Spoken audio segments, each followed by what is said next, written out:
Tudo tem seu tempo, há um momento oportuno para cada coisa debaixo do céu. Tempo de nascer, tempo de morrer, tempo de plantar, tempo de arrancar o que foi plantado, tempo de matar, tempo de curar, tempo de destruir, tempo de construir, tempo de chorar, tempo de rir, de lamentar, de dançar, tempo de espalhar pedras e tempo de as ajuntar, tempo de abraçar e tempo de afastar-se dos braços, tempo de procurar, tempo de perder, tempo de guardar, tempo de jogar fora, tempo de rasgar e tempo de costurar, tempo de calar e tempo de falar, tempo do amor, tempo do ódio, tempo da guerra, tempo da paz. Muitas vezes nós matamos a nossa vida, ou matamos a oportunidade de viver bem, porque nós não somos capazes de fazer a leitura correta. O que o tempo está nos pedindo? Cada dia o tempo vai nos pedir alguma coisa. E é esse olhar atento que vai dando a gente essa condição, essa clareza de perceber o que de fato hoje grita pelo mundo. Qual é a realidade hoje que é inadiável?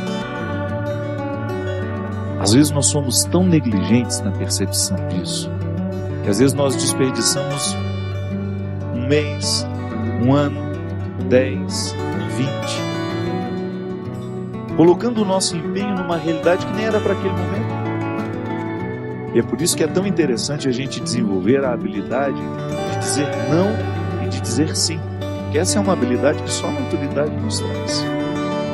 E às vezes, porque somos imaturos, nós não sabemos nem dizer não.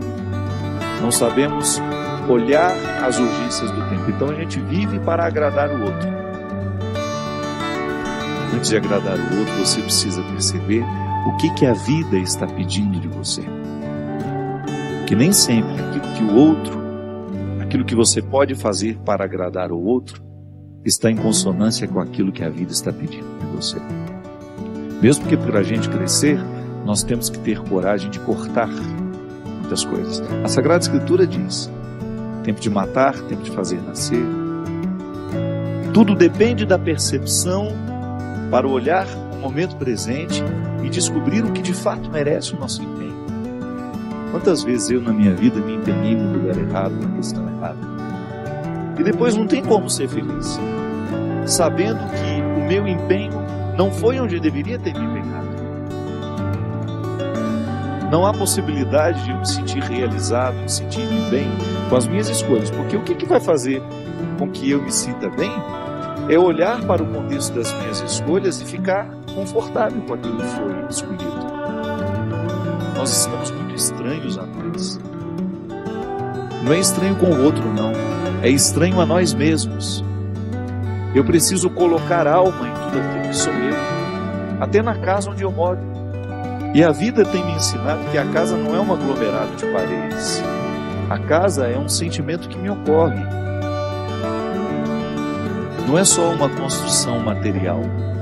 Quando eu entro dentro daquelas paredes que eu construí com o meu trabalho, ali eu identifico a alma que me sustenta. É um sentimento que me ocorre. Quando a gente abre a porta da casa, quando a gente entra, é um sentimento bom que nos ocorre. Isso é alma. É quando a matéria está plena de significados.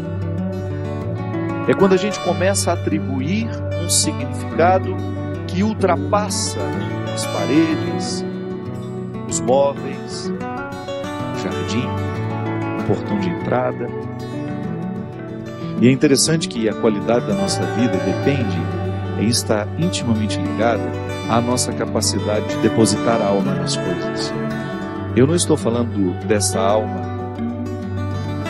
do significado mais profundo da nossa vida, dessa dimensão espiritual que essa, que me conecta com a eternidade. Não. Eu estou falando de tudo aquilo que vive e que faz sentido à matéria. Traz sentido àquilo que é material. Então a gente usa de maneira inadequada o termo alma. Perceber que os meus objetos estão perpassados por um significado que ultrapassa a matéria. Como dizia Rubem Alves, né? Existem coisas que são mais que coisas, são coisas que nos fazem lembrar. Isso é, virar um sacramental. Da mesma maneira como eu trago uma lembrancinha da viagem, aquilo é para mim apenas um sacramental de alguma coisa que foi boa, que foi vivida, que foi experimentada, que me fez bem. Na minha oportunidade de colocar alma nesse corpo, nessa oportunidade única que eu tenho de viver diariamente bem a minha vida e assim inflar ar em tudo isso, da mesma maneira como eu percebo essa outra alma da minha casa quando chego de um sentimento que me ocorre. O viver bem, me trazendo a consciência de que hoje, quando eu observo as urgências da minha vida e me empenho, eu estou colocando alma no meu corpo. Agora, quando eu percebo que eu não estou fazendo, que eu não estou me empenhando para viver bem, eu estou sim fragilizando os recursos da minha alma, que são justamente para me ajudar a viver bem a própria vida do corpo. E nós muitas vezes negligenciamos a observância do tempo, como na Escritura que diz: tempo de chorar e tempo de rir. Há momentos que a própria vida te mostra a necessidade de chorar, de jogar para fora os seus excessos, de não ter medo da tristeza, de permitir que essa tristeza cave dentro de nós as suas riquezas e que nos ajude a encontrar a pedra preciosa que só o sofrimento poderia nos levar a conhecer. Depois vem o riso. O riso não nasce por acaso. A gente já cantava aquela música também, né? Ando devagar porque já tive pressa e trago esse sorriso porque já chorei demais. O sorriso é o resultado da lágrima bem chorada. O sorriso é o resultado final de um processo de luta que nós estabelecemos, de observar dia a dia qual é o empenho que aquele dia me pede, o que hoje eu preciso fazer para ter o direito do sorriso amanhã. E é bom, você sabe por quê? Porque à medida em que nós estamos passando o perrengue, sabendo que ele será construtivo, já nascem pequenos sorrisos ao longo desse processo. Quando a gente fala de um sorriso final, é apenas a metáfora de um processo bem feito, bem vivido. Tempo de abraçar, tempo de se afastar. Quanto sofrimento, né? Em perceber o distanciamento como necessário ao crescimento do outro. É aquele filho que vai embora para estudar. Não dá para reter filhos. Por isso que é tempo de abraçar, é tempo de cuidar, é tempo de estar junto. E vai chegar um momento em que esse afastamento será necessário para o próprio curso da vida. Depois volta. Mas no primeiro momento a gente precisa do distanciamento.